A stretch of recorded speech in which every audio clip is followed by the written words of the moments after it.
O livro egípcio dos mortos é uma coleção de feitiços que permitem à alma do falecido navegar na vida após a morte. O famoso título foi dado ao trabalho por estudiosos ocidentais. O título real se traduziria como O Livro do Surgimento de Dia, ou Feitiços para Sair de Dia. Uma tradução mais adequada seria O Livro da Vida, pois o objetivo é garantir não apenas a sobrevivência da morte corporal, mas a promessa de vida eterna em um reino muito parecido com o mundo dos vivos.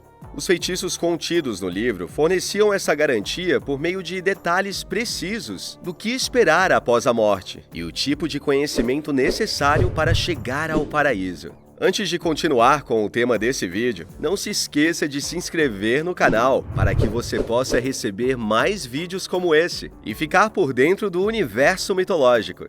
O Livro dos Mortos nunca foi codificado e não há outras cópias da obra exatamente iguais. Eles foram criados especificamente para cada indivíduo que pudesse comprar um como uma espécie de manual para ajudá-los após a morte. A vida após a morte era considerada uma continuação da vida na Terra, e depois de passar por várias dificuldades e julgamentos no Salão da Verdade, um paraíso que era um reflexo perfeito da vida na Terra.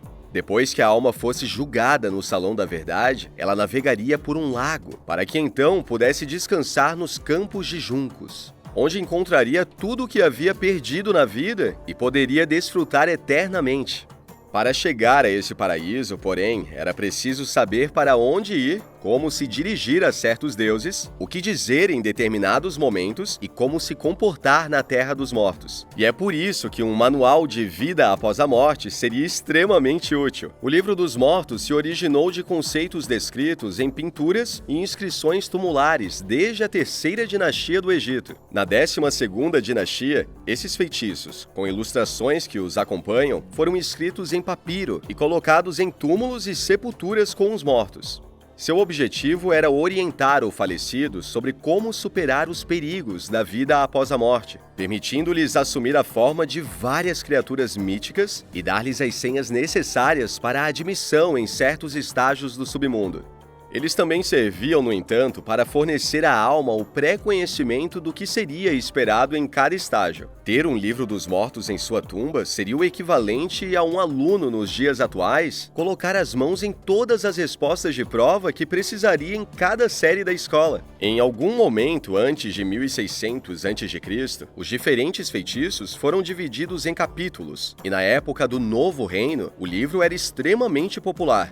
Escribas, que eram especialistas em feitiços, eram consultados para criar livros feitos sob medida para um indivíduo ou uma família. Esses feitiços e senhas não faziam parte de um ritual, mas eram feitos para o falecido, para serem recitados na vida após a morte.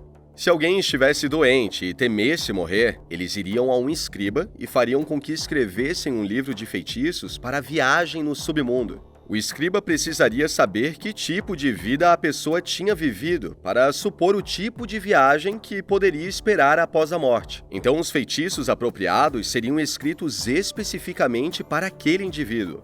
Antes do Novo Reino, o Livro dos Mortos estava disponível apenas para a realeza e a elite. A popularidade do mito de Osíris no período do Novo Reino fez as pessoas acreditarem que os feitiços eram indispensáveis, porque Osíris era nada mais nada menos que o juiz que julgava a alma na vida após a morte. Do Novo Reino até a dinastia Ptolomaica, o Livro dos Mortos foi produzido dessa maneira. Continuou a variar em forma e tamanho até 650 a.C., quando foi fixado em 190 feitiços uniformes. Mas ainda assim, as pessoas podiam adicionar ou subtrair o que quisessem do texto. Um Livro dos Mortos da dinastia Ptolomaica, que pertencia a uma mulher chamada Tentruri, tinha o texto das lamentações de Ísis e Néftis anexado a ele, que nunca foi incluído como parte do Livro dos Mortos. Outras cópias do livro continuaram a ser produzidas com mais ou menos feitiços, dependendo do que o comprador pudesse pagar. No entanto, o único feitiço que todas as cópias parecem ter era o feitiço 125.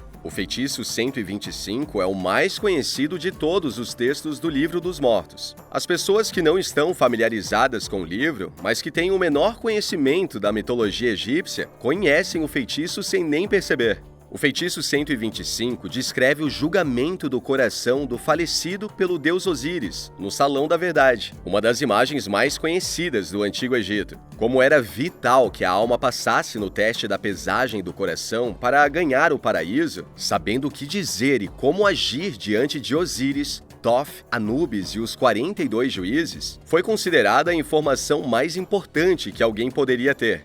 Quando uma pessoa morria, ela era guiada por Anubis para o Salão da Verdade, onde faria a declaração da inocência ou confissão negativa. Esta era uma lista de 42 pecados que a pessoa poderia honestamente dizer que nunca havia feito. Uma vez que a confissão negativa fosse feita, Osíris, Thoth, Anubis e os 42 juízes analisariam o caso. Se a confissão fosse aceita, o coração do morto era então pesado na balança contra a pena branca de Maat, a pena da verdade. Se o coração era mais leve que a pena, a alma seguia para o paraíso. Se o coração fosse mais pesado, era jogado no chão, onde era devorado pela deusa monstruosa Amed, e a alma deixaria de existir. O feitiço começa com uma breve introdução orientando ao morto o que ele deve dizer quando estiver na presença dos juízes. Após isso, a alma então fala a confissão negativa e é questionada pelos deuses e pelos 42 juízes. Nesse ponto, certas informações muito específicas eram necessárias para serem justificadas pelos deuses. Era preciso saber os nomes dos diferentes deuses e pelo que eles eram responsáveis, mas também era preciso saber detalhes como os nomes das portas da sala e o andar pelo qual era preciso atravessar. À medida que a alma respondesse a cada divindade com a resposta correta, eles ouviriam: "Você nos conhece, passe por nós", e poderá continuar. O feitiço termina com o que a alma deve vestir quando estiver no julgamento e como se devia recitar o feitiço. Segundo o texto, se deve proferir o feitiço puro e limpo e vestido com roupas brancas e sandálias, pintadas com tinta preta para os olhos e ungidas com mirra. Deveria também oferecer aos deuses carne e aves, incenso, pão, cerveja e ervas. Mesmo com todas essas orientações, tudo era obscuro, e sendo assim, impossível prever o que poderia de fato acontecer. Se alguém respondesse a todas essas perguntas corretamente e tivesse um coração mais leve que a pena da verdade, e se alguém conseguisse ser gentil com um barqueiro que remava as almas através do lago dos mortos, encontraria o paraíso. O campo de juncos, às vezes chamado de campo de oferendas, era exatamente o que se havia deixado para trás na vida. Uma vez lá, a alma encontraria os entes queridos perdidos e até com animais de estimação amados. A alma viveria em uma cópia exata da casa que viveu durante toda a sua vida, com exatamente o mesmo quintal, as mesmas árvores, os mesmos pássaros cantando ao entardecer ou de manhã, e isso seria desfrutado por toda a eternidade na presença dos deuses. No entanto, havia um grande número de deslizes que a alma poderia cometer, entre a chegada ao Salão da Verdade e a travessia de barco para o paraíso. O Livro dos Mortos inclui feitiços para qualquer tipo de situação, mas não era garantido que alguém iria sobreviver a essas reviravoltas. O Egito tem uma longa história e, como em qualquer cultura, as crenças mudaram com o tempo. Nem todos os detalhes que vimos anteriormente foram incluídos na visão de todas as eras da história egípcia. Em alguns períodos, as modificações são menores, enquanto em outros, a vida após a morte era vista como uma jornada perigosa em direção a um paraíso que era apenas temporário. Houve épocas em que se acreditava que o caminho para o paraíso era muito simples e tranquilo, depois que a alma era julgada por Osíris, enquanto em outros, os crocodilos podiam dificultar a passagem, ou os demônios, de certa forma, poderiam atacar ou desviar o morto do paraíso eterno. Nesses casos, a alma precisava de feitiços para sobreviver e chegar ao destino. Os feitiços incluídos no livro incluem títulos como "para repelir um crocodilo que vem para levar embora", "para expulsar uma cobra", "para não ser comido por uma cobra no reino dos mortos", "para não morrer novamente no reino dos mortos", "como ser transformado em um falcão divino", "como ser transformado em um lótus", "como ser transformado em uma fênix", e assim por diante. Os feitiços de transformação se tornaram conhecidos através de alusões populares ao livro em produções de televisão e filmes, o que resultou no entendimento equivocado de que o Livro dos Mortos é algum tipo de trabalho mágico que os antigos egípcios usavam para ritos místicos. O Livro dos Mortos nunca foi usado para transformações mágicas na Terra. De acordo com os textos, os feitiços só funcionavam na vida após a morte. Os feitiços em todo o Livro dos Mortos, não importa em que época os textos foram escritos ou coletados, prometiam uma continuação da existência após a morte. Assim como na vida, houve provações e reviravoltas inesperadas no caminho,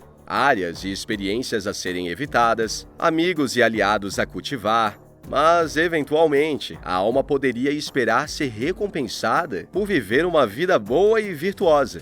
Muitos que estudam o Livro dos Mortos têm uma visão completamente errada sobre os feitiços contidos nele. Os feitiços podem ser interpretados erroneamente da maneira como as pessoas nos dias de hoje interpretam os horóscopos. Horóscopos não são escritos para enfatizar os pontos negativos de uma pessoa, nem são lidos para se sentir mal consigo mesmo. Da mesma forma, os feitiços foram construídos para que alguém ainda vivo pudesse lê-los, pensar em seu ente querido na vida após a morte e ter certeza de que eles haviam chegado em segurança ao campo de juncos. O que você acha a respeito do Livro dos Mortos? Para você é apenas um livro comum, como todos os outros? Ou é muito mais do que isso? Se tiver alguma sugestão de tema para um próximo vídeo, deixa aqui nos comentários e até a próxima!